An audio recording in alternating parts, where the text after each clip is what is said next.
2017 সালে job Harry মেট সজল ও 2018 সালে zero বলিউডের এই দুটি ছবি পরপর ব্যর্থ হয় বক্স অফিসে।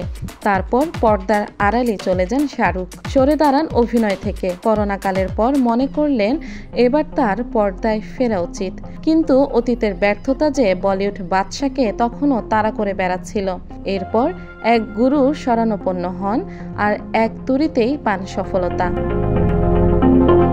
5 বছরের পর পাঠান আর জওয়ানের মতো ব্লকবাস্টারে ছবি দিয়ে প্রত্যাবর্তন ঘটে শাহরুখের। ছবি দুটি ব্যবসা করে 2000 কোটিরও বেশি।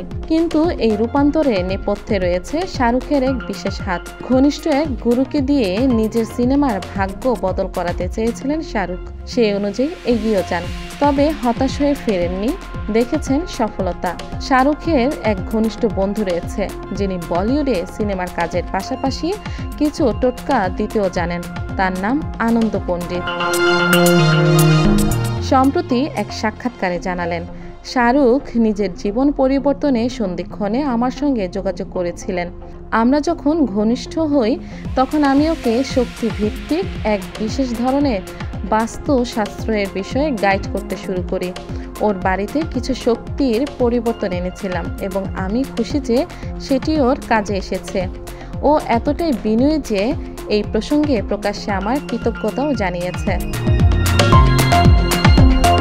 এই বক্তব্যের সঙ্গে মিলে যায় 2023 সালে আনন্দ পণ্ডিতের 60তম জন্মদিনে তোলা এক ভাইরাল ভিডিও, যেখানে শাহরুখ রসিকতা করে বলেন, ও আমার স্পিরিচুয়াল গুরু।